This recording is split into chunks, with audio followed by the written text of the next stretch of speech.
Hello, everybody, and welcome back to another podcast.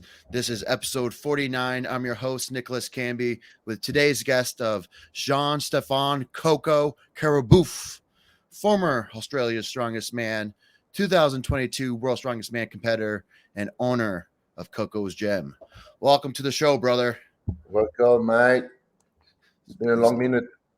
It's been we haven't been able to lay eyes on each other since 2015. I know So we're of both course, skinny and young. yeah, I want to. Yeah, I want to, of course, talk about that show, of course, even way back when. But I'm very interested to hear about your prep for Europe's Strongest Man, which is coming up in 2 weeks. So, how are we And feeling? yeah, very good. I'm feeling healthy. I'm feeling strong and confident. Excellent. Well, yeah, there's some pretty interesting events. Of course, I'll list them out for the audience. Of course, log press ladder, load and push race, deadlift for reps, Conan's wheel, and then the Castle Stones, which of course is the Atlas Stone series. Yeah, But how do you feel about a Conan's wheel coming back into the mix? That's of course an old event that kind of is getting back in there. We haven't seen of course a heavy carry like that in quite a bit.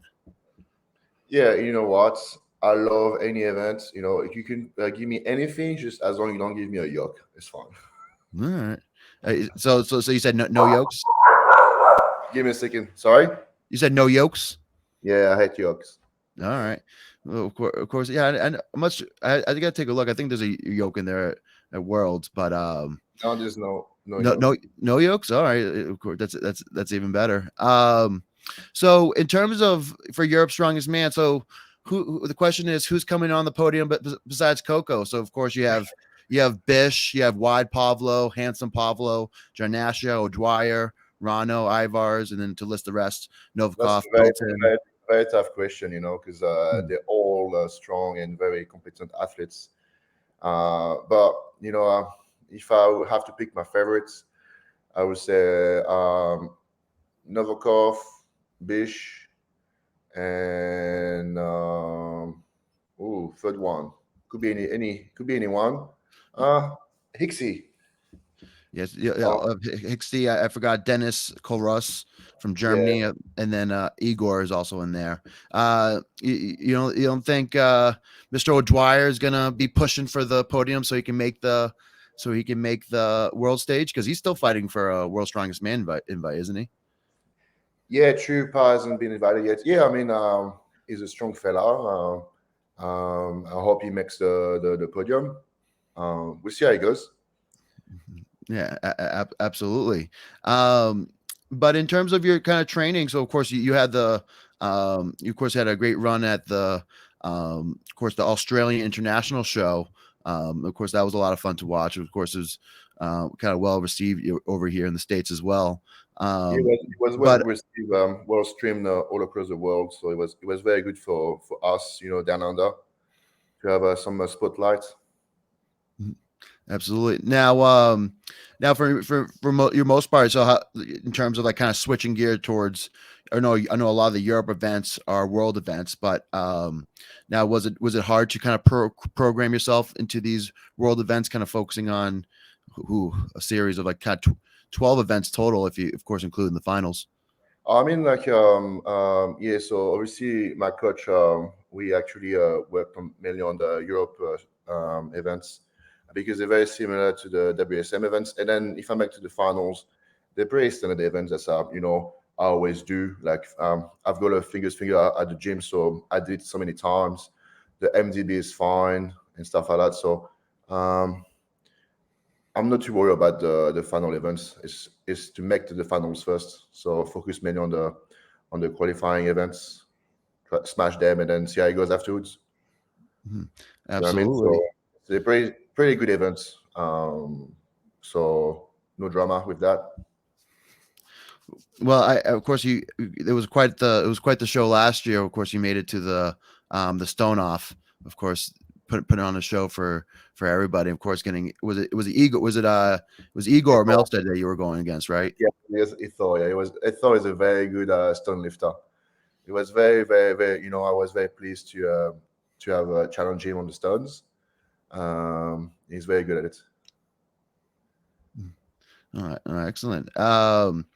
But yeah, I'm of course looking forward to the world. Of course, the who they're gonna be the final two spots at Worlds, and then hopefully the groups will start coming out. But last year it seemed like the groups didn't come out until maybe like a week before the actual competition. So it kept what Groups, uh, the night before. night before. All right, yeah. So yeah, kept everybody waiting. So I think It's a good, it's a good, because the first time, obviously, it was my first time competing at Worlds. We tend to gauge each other, so because I've never met some of the athletes, so you're like, oh, how good is he, or how strong is he, and stuff like that. That's a question you commonly ask yourself when you first, meet them all. There's kind of a tension for the first couple of days because we don't know anything about each other except the big names, But and then once the first event is over, and then there's people, most people are actually more relaxed. It's a better atmosphere. We just chill and you get to know people. So I really like that. now were you able to keep your nerves under wraps going into that first event? The first event is always tough because it was the first time at World, and I've never competed in in those conditions where it's like um, everything is done for you, and you just have to show up and warm up and do your lift, and you had quite of a crowd as well. That's pretty cool. Yeah, so the first event it pretty much was the carry event, so never never picked up an Anvil before, so it was the first time as well. So learning on the fly. Yeah, it's very hard to find an Anvil in Australia. Practice with sandbags, kegs, natural stones and stuff like that. But it was pretty interesting. Now will there be another anvil this year? Well, I'm not too sure. It's odd implements, so it could be Mm, anything. I would say. okay, all right. I think there's one at ESM. I think I have to double check with that. But I picked it up once, so I know what to do now. Absolutely. Of course, it's usually what all it takes. I had a fire hydrant for the first time. Yeah, I mean, Yeah, I saw you picked it up and carried. yeah. So I was Yeah, trying to figure out. I was just watching all the other competitors on how they did it. So they yeah. and they As and long they. as you don't go first, as long as you know the first one, be like, you'll be sweet. Just watch what they're doing. But yeah, they didn't give us warm up, so of course you kind of run on the fly. But of course that's all really exciting, and of course best of luck at Europe's, and then heading into Worlds kind of 2 weeks, pretty much 2 or 3 weeks later. So that's quite the Yeah, I've got turnaround. I've got a busy month. I got ESM first week of April. Then my wife is due to give birth in between as well. So it's gonna be a quick fly back home and fly to the States afterwards. Do you have a due date? Yeah, we are aiming at April 10th. All right, of course. So in between, right in between. All right. Best of luck. But I did have a question about that later on. So of course it would be Of interested in course. terms of what your plans, of course, afterwards. So not of course not everybody knows this, but of course that you were once 105 kilo. You came over to the States and for the Arnold Amateur 2015, which was the first year they had the Arnold Amateur for the 105 kilo guys. So Yeah, we got remember to that, yeah. compete, and that's where we met. But from there, yeah, tell us a little bit in terms of kind of your gradual growth into the heavyweight scene. Now, how much are you? 140 kilos now? 145? I'm 130, Nick. 130. Okay, all right. So you look big. You've been looking big lately. So It's all right. all illusion, man. It's bodybuilding training. So 130. So yeah, tell us about of course, your gradual process from 105 kilo to heavyweight. Well, because I'm only like 181, so like 5'11 and a half or something. So when we first started Strongman, the class to be at the time was like under 231, so 105. And after competing a couple of years as a 105, I decided to because I always sat around 110, 111, and I was quite tired to always cut weights a week prior shows and stuff like that. And I love eating food. So I've decided to gradually go up. So my first pro show, I weighed in at 117. And then my second pro show at Arnold's, I weighed in at 122 kilograms. So over the years, I went up by 2 to 3 kilograms. So I've been heavyweight since 2017 now. And because, with COVID, we didn't compete for nearly 2 years in Australia because we had very strict rules. So we just wasted 2 years of our lives. So it was mainly like training and obviously try to survive with the business and stuff like that. So kind of put training aside for over a year and try to focus on the gym mainly. So it was a good way to put on weight as well because I didn't train as much. So I was just eating more slowly, gradually as well. So then when the comps went back on, so actually my first comp was I did Static Monsters, but my first comp back was WSM. So, You know what I mean? So good way to get the feet wet. Get yeah, I back know in think the about it. It was a tough time in Australia for in regards in terms of strongman. We had lots of restrictions and stuff, so we couldn't run comps. Some comps were cancelled the day before the comp, so the day of the comp. So it was very tough. So I remember because of course Australia was almost like strictest out of all the, of course, like the English speaking countries. So it was like 2021. It seemed like most of the comps were still pretty shut down. Is that right? Yeah. So like 2020 we shut down. I closed my gym for 3 months, and then no comps, nothing. So everything actually was on standby. The Arnold's was cancelled. All the ASM Australia Strongest Man was cancelled. Was cancelled 2 years in a row because of that. That's why I just kept my title from 2019 to last year. All right, of course that makes sense. But a lot of 2 years, of course, is great for the joints, great for the rest of the body to kind of heal up. So hopefully, It was kind of upsetting to just couldn't compete. You couldn't even actually fly overseas. We were stuck here. So it was upsetting for us to watch everybody else in the world compete and doing massive comps, and we were like stuck in Australia just doing nothing. Yeah. Well, of course, I'm glad it's opened up now, and of course, you Yeah, guys it's can. much better Of course, now. We can are we free to fly everywhere. yeah, absolutely. So one thing of course, for the listeners, the one that don't know you, of course, you're a great person when it comes to static power. So for you guys that don't know, that Coco has a 200 kilo log that he hit in training pretty recently. But it looks like your static power has grown pretty gradually throughout the years. But overall, when it comes to overhead pressing in the log, do you have any tips of the trade for our listeners? Just keep training it. Do you know I used to hate overhead press? I used to be shit No. at it. When I first started lifting weights, I used to avoid shoulder workouts because I'm like, nah, I'm too weak at it. So I used to focus mainly on deadlift and legs and chest and biceps and triceps and stuff like that. But then obviously gradually over time, I've decided I need to have a better overhead press. So I train once a week, then twice a week, and then sometimes for like a few months, 3 times a week. And then someone told me one day, if you want to make it to strongman, you've got to have a strong log press. I'm like, oh, I'm gonna work on that. Now, who told you that? My mate Chad is the one that actually started Static Monsters in the world. Oh, interesting. For some reason, I thought you had a hand in starting Static Monsters. Yeah, I was, but then obviously I stepped down because I was busy with the gym and my training. It's lots of hard work to organize comps, especially like make that comp international comp. So it was best for me to step down and compete instead. Excellent. Now, was it your idea or his idea for the 18-inch deadlift? Of course, that's as static as it gets. Well, originally it was because at the time they had it was like like the normal deadlift of the floor, and because the 18-inch deadlift was made famous by John Paul. Mm-hmm. So we just based on that. All right. Oh, excellent. Of course, I remember that particular lift. And And if then you, of course, it was like no there's reason only to live if you real can't life live. lift, So yeah.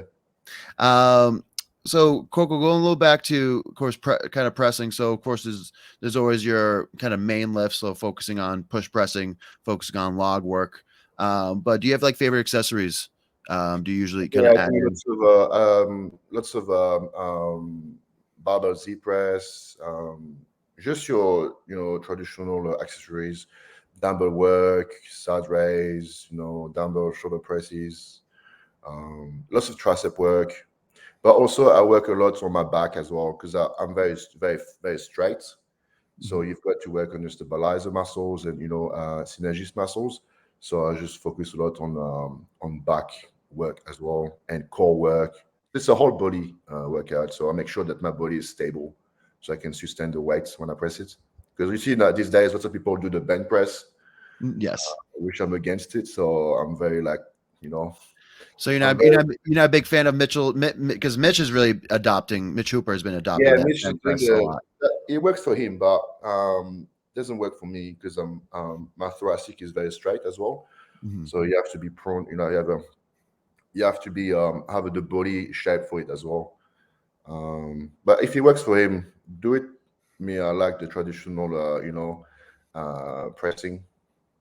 I think I'm kind of in the same boat. I like to kind of be as upright. I Yeah, want to you're have like I want to that's have right. the leg drive of like great Olympic lifters, but be able to of course kind of squeeze everything out. I always kind of coach in terms of kind of staying upright. It was interesting. I was watching something from Bobby Thompson, and Bobby Thompson used to said he used to do the bent press like just like Mitch, but he says he can't do that anymore. And of course, Yeah, he's Bobby is a changed. Yeah, he's more upright now. So yeah. but of course all great tips there. So actually this is something so of course you're strongman coach and all coach many members at your gym. Do you have any favorite exercises for off-season posterior chain work? So this is a question for myself, so I'm heading into a little bit of off-season. I need to put some weight on my glutes and my hamstrings, but do you have any kind of suggestions in that sense? Yeah, you just do. Oh well, I do squatting. Like deep squats, and also lots of I do a deadlift, lots of deadlift, any deadlift variation. Like RDLs, deficit deadlift, snatch grip deadlift. Anything that require a hip hinge. Mhm. That will make you develop a bigger glute power and stuff. Obviously, barbell hip thrust as well. Um, yeah, and stun work as well. Like you can't if you have a great stun technique, you're gonna use your glutes a lot. Mhm.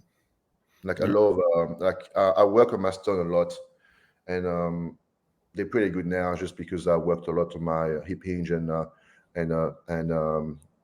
glute strength as well, hamstring as well.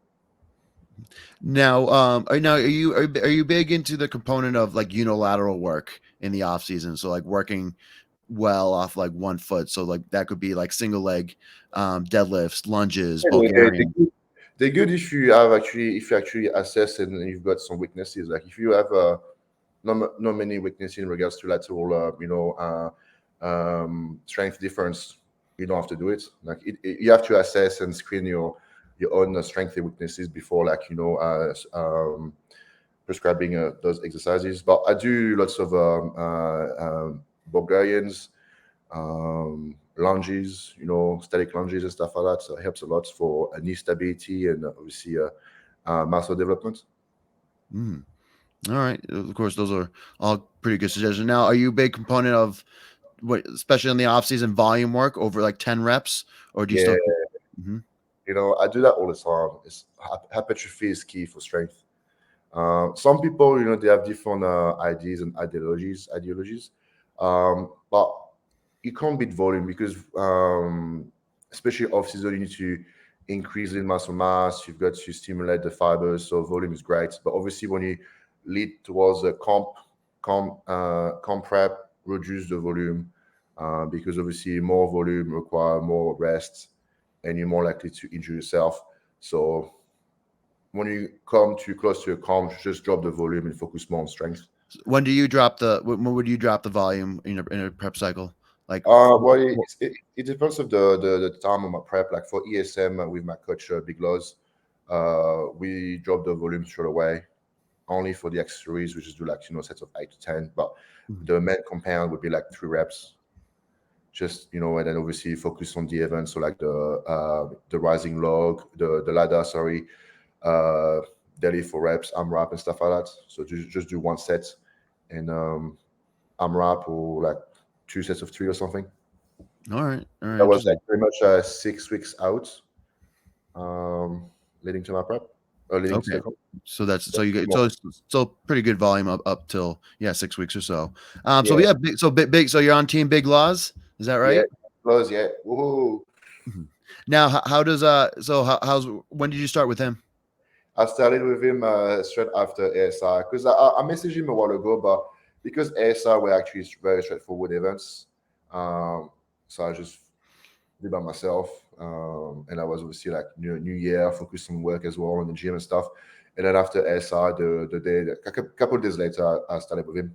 It's good to have a coach, It's good to have someone to tell you what to do and tell you that you've got to do it. Because when you coach yourself, sometimes it's like, I don't feel like it, or you always do stuff you like. Do you know what I mean? So having someone tell you, do that. I like that. Now, now, now is Big Laws is that your first coach in a while? No, I had Mitchell last year for WSM. Okay. So yeah, switched to with Big Laws. All He's right. got the experience, and I like that. I respect him a lot. He knows a lot how to behave when it comes to competition and how to prep. You can't beat experience. You can have all the degrees in the world, but if you don't have any experience, it's very tough. Yeah, absolutely. But yeah, he does have a whole cast of course, great athletes. Of course, Mitch. We mentioned Bobby Bobby, Thompson, Andrea, Andrea. So now add the list of Mr. Coco. Um, so, but speaking of course, kind of coaching. So, of course, you deal with a lot of course, you kind of young athletes at your gym. And different individuals coming to Strongman, but for the individual athletes starting their career, what do you tell them when they're getting into their first, second, third strongman show when you talk about like motivation? I teach them resilience and patience. Especially in the sports where like you've got to push your body to the limit. I don't want them to hurt themselves right away. Do you know what I mean? So I always tell them take your time, and because it's easier for them to do strongman now because there are so many gyms in Australia that actually offer strongman. When I first started in 2013 or like and 2013, there was none. You have to build your own equipment and train in your backyard or have a little spot in a gym where you have your log. My first log was an 8-inch log. Do you know what I mean? So I started from Wow. nothing. Mhm. And then you just learn. And because it was very hard at the time to find a coach that knew a lot about strongman, so I used to watch YouTube videos of all the pros at the time, and learn from them and watch what they were doing and try to copy the technique and stuff like that. So you learn from mistakes and you learn from trial and error. And these days now it's so much easier for them to start strongman because they come to my gym, they got everything, everything they need. I got 30 stones, I've got like 12 logs, I've got so much equipment, they can just have a play with everything. Of course, I've always taken a look. Now you have now with stand. When did Stand and Submit start building equipment? Was that more From recently? memory, I first met Mason at the first Arnold. I mean, 20. It was a year after I went to the States because I missed the Aussie Arnold because it was a week after the Worlds. Mhm. The Arnold for us on the 105. So I didn't come to the Australian one.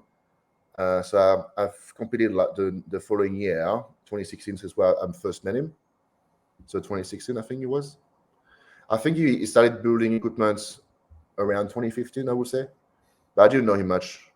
I didn't know much about his equipment back then. Okay, all right, but yeah, of course, that's the when you talk about equipment, I always see that's pretty. You always has pretty unique logs. Of course, you guys were Yeah, using a pretty diesel one for that contest. he's got passion to build those logs. I love his logs. I got a few. I have 6 of them. Do you know what I mean? So Six logs. from Stainless Summit, yeah. No, that's pretty awesome. Of course, that's quite a collection and something that kind of I hope for one day. Here, I'm just gonna throw on a light. see me better. Um, so it was interesting, but you were mentioning watching kind of the old YouTube videos to, of course, get form and kind of see what the pros did. That's a little bit of in terms of what my gym owner did. Probably in the early 2000s when he first started doing strongman, and of course the resources were really limited then. So he used to not DVR. He used to take, of course, the video cassettes and would record. World's Strongest Man on the tapes, but also we always watch not only who won the strongman contest, but who won each event. So that's usually who you used to pull, of course, that technique from. So always something that's always pretty interesting. But speaking of course, going into events, Mr. Coco. So of course, we were talking earlier. The Conan's wheel is coming back into the mix. But is there like an old time event that you want to see back into regular circulation in terms of strongman? Like personally, I wouldn't mind if there was if sumo wrestling came back into the field, because of course I used to wrestle. I think it would be cool to see two large guys go at it in a ring. But Yeah, is there any? But is there any? I don't know, Go like ahead. tug of war, that'd be fun. Do you know what I Tug mean? of Like, war if the loser falls in the water. I think it was in the mid 70s. It happened. I forgot with the name. Jean Paul. Yeah, Jean Paul was in there with what's his name? The strongest man that never won was Yeah, um I forget, I'm blanking on his name right now. So yeah, tug of war. The tug of war would be pretty cool. tug of war. You got car flip. That'd be great. That'd be a good, good showcase of strength. Some odd events. Yeah, car flip. That'd be cool. Oh yeah, I think there's just there was a couple shows around here that try to bring that back, but I think we'll see that probably sooner than later. Just depends on what they can get their hands on cars. But scrap metal's been going pretty expensive in the Yeah, in it the is states very bad lately. right now. The price. So of course many individuals know. I know the story about, of course, you're in Australia, but you've been going out representing France as of late. But if I want to tell listeners a little bit of a kind of the high level story of terms of how you turned into representing France. I know, of course, your last name is French, but if you want to share with the listeners in terms of how that came about. Well, I've been asked by the higher ups in was WSM to represent France, so you can't say no. It's a honor as well, because I'm half. I'm both French and Australian, so Mhm. yeah, very simple. You said- I've been to Australia for yeah. I grew up in France, and I grew up in a little French island. So like it's called New Caledonia. Have you heard of Tahiti? Like Tahiti, so it's like Tahiti or Hawaii, Mhm. but French. Oh, interesting. That's not above the Italian islands, is it? No, that's coast. New Caledonia is near Australia, so between Australia and New Zealand. So it's a Oh, okay. little French paradise between two English countries. Oh, gotcha. All right. That makes sense. Of course. Thank you for helping with my geography. But yeah, that's all pretty cool. So do you have to clear it at all with the French strongman community? Just be like, I'm Mr. Coco. I'm going to represent France. Is that Well, okay with because you? some of them has been following me for a long time now, like French strongman, so they knew who I was and they spoke to me a few times already. I think it was for them, it was a honor to have another Frenchman, on the WSM stage. So I believe they were proud of me. I think I would say so. You can't make everybody happy, but anyway, Mhm. so you do what you got to do. Yeah, absolutely.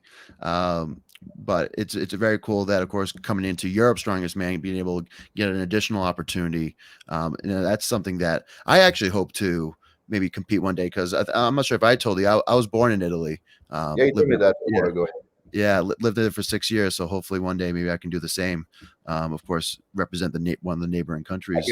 I will talk to some people to see if you can Yeah, make it. yeah. Give them a nudge a little bit. You've Uh, got to be 130 though. Say again. You've got to be 130 kg though. Oh, hopefully I'm close.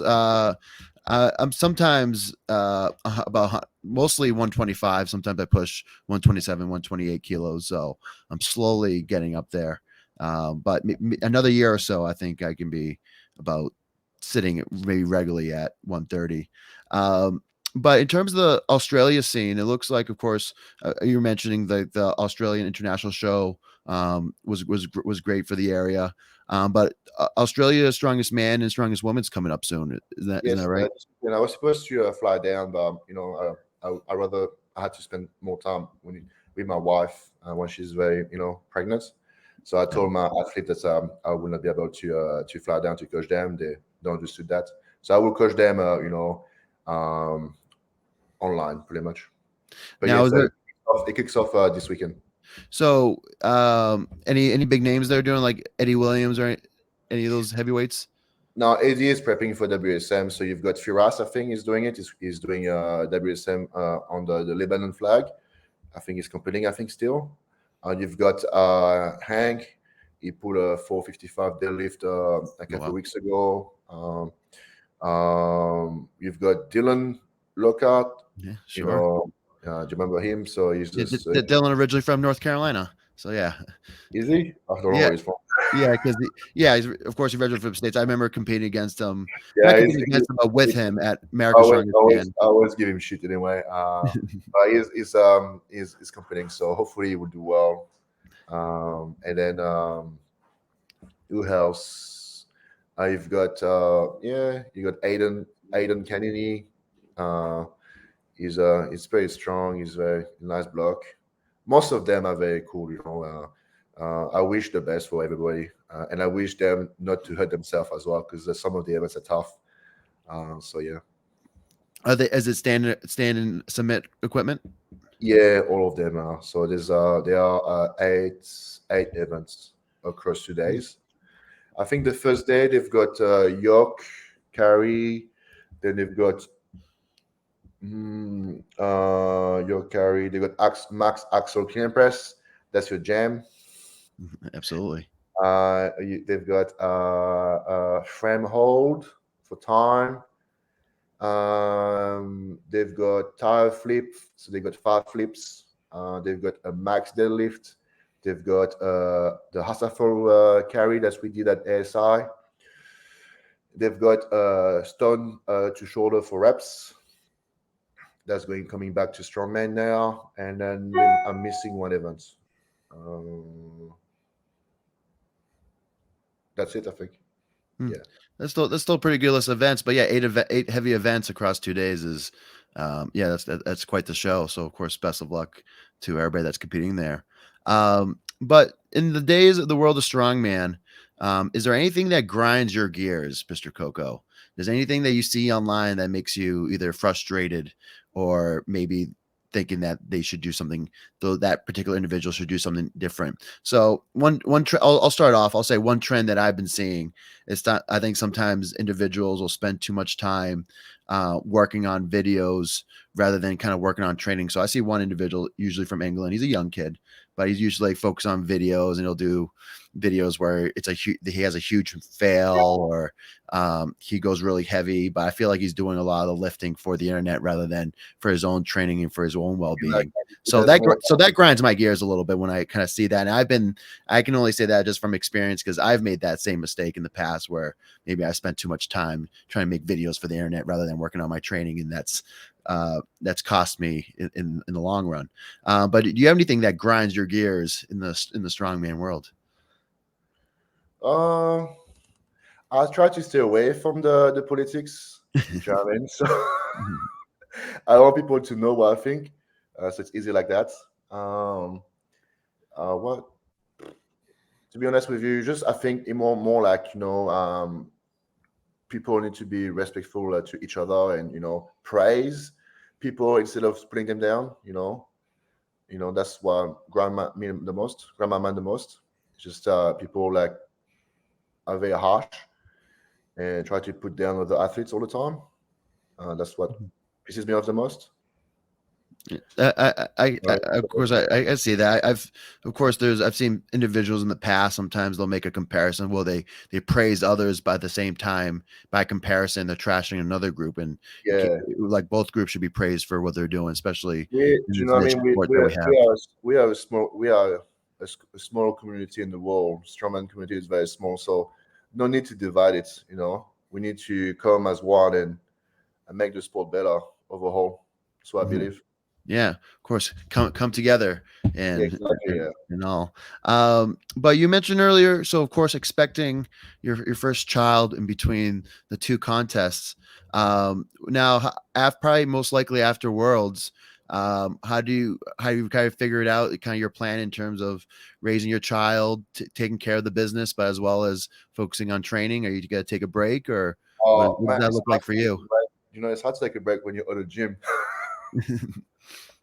Well, maybe a when break I from training. when I go to my office, the gym is just next door. Um, I would take a break in regards to my volume work. So I'll still train, every day because that's part of who I am. Obviously, I would dedicate most of my time, so I would manage my time better. So I would try to work mostly in the morning, and then afternoon spend my time with my wife and my child. And obviously, and I will try to make it work. And especially if I have to fly again overseas for comps later in the year. So see how it goes. But I will spend most of my time, obviously, like looking after my wife and my child. But I would train in the morning or coach in the morning, and then yeah, I'm pretty crazy. I've got a good life. I just work and train. Try to keep the stress to the minimal. I don't have to drive everywhere to train. It's my workplace, so I save time. Yeah, absolutely. The reason why I asked is because I'm probably a year or so behind you. So I'm getting married in June, and Yeah, then no, I saw that. yeah, thank you. Yeah, Guys, hey, sorry. yeah, no worries. Of course, they listen to their dad. Hey, But yeah, I'm probably a little bit behind you in terms of course, eventually the year after we want to have kids. So I'm well, you know trying to what? figure out. If you want some advice, just shoot me a message. Yeah, absolutely, absolutely. Of course, I'll be. Of course, well, yeah, we're always in touch. But so like in that point, I always kind of like look at kind of the older competitors, like maybe like the Brian Shaw or other individuals that have kids and they're training regularly, and also it just I think that adds an extra component because I get away with a lot of in terms of downtime just because I don't have kids yet and about to get married. But of course, that's going to all kind of flip over its head. One of the reasons why I actually went heavyweight, actually, just because I thought that would more conducive to that lifestyle. I think it would be hard if I was cutting weight year round to doing contests and all. So I thought Yeah, I think it you would was look time. fine. Hey, Lucy, outside.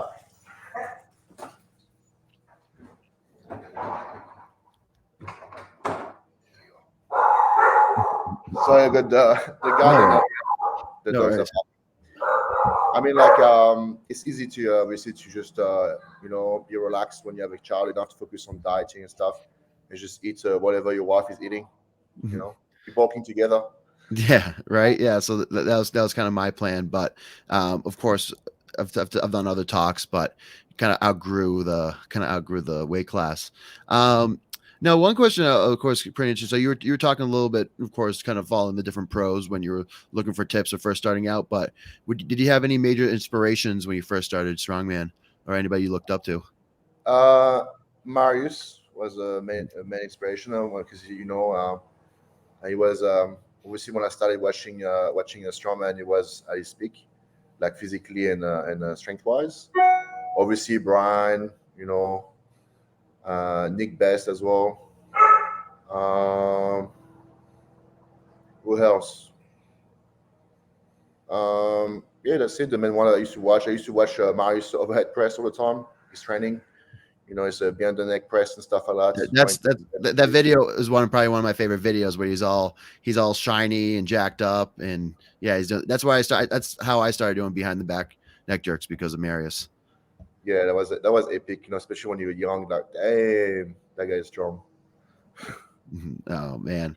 Now, did you follow it? Were you inspired by like any influences outside the sport? So like any maybe for Australians, any rugby players or any bodybuilders or Yeah, bodybuilders, Ronnie Coleman.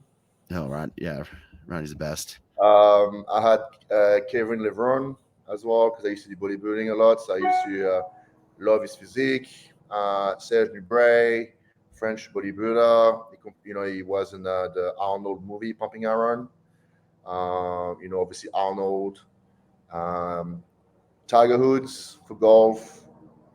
Uh, you know, um, a few to name. Lots of different athletes from different sports with different ideas and different background.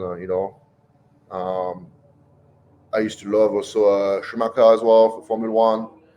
The way he was training. Plenty. Because I love sport. So I used to watch a lot of sport as a child. All right. Oh, excellent. Of course, those are all kind of great influences, and again, that's a lot of times those athletes are who we shape. So we could be those athletes for someone right now. So that's why we always have to put our best foot forward. Of course, But I would say that's probably most of my questions for this morning. It's of course morning for Coco, evening for me. But for all the listeners, where can people find you if they want to learn more about Mr. Coco? they can follow me on Instagram. They can obviously follow the gym page, and obviously I don't know. Like I try to be better with my social media. My wife is obviously doing my social media more than I do because I'm not very good with content. I just train. So I'm learning slowly to be better with those things. Yeah. I try You, to you be did the you more. did the watermelon challenge recently, right? What it's like to feel to be pregnant, Yeah, right? she did tell me to do it. So we're trying to be more like more engaged. I like to watch. Rob's videos with Joe. They're funny. I like the Stillman brothers videos. I try to learn. Obviously Martin as well. Try to be more like them. And also Eddie Williams. He taught me a few things when he came to my gym a few weeks ago. So I'm trying to apply those things. Mhm. Put Yeah, into practice. I follow all those YouTube pages. Now, do you have a YouTube page out? We do like I'm not very obviously active with it, but I will start soon. Obviously it's on the I think Coco Strongman. I think not too Sure. sure. Ariel, my wife is doing it for me. All right. Well, I'm gonna have both the YouTube and your Instagram below, so maybe some people will start subscribing. So when you put out the YouTube videos, they'll already have it 100%. come on their page. But of course, for all the listeners, don't forget to like and subscribe to the show. Tell us what you think in the comments. And to end the show today, what's one piece of wisdom that you like to share with the listeners that they should live their life by? Just do what you love. What I mean, just don't let people tell you that you can't do it. Just do it. You only have one life. Just do it. I Don't love don't it. have any regrets when you're older. That's what I believe. I'm right there with you. Thank you, Mr. Coco. You're welcome, Nick.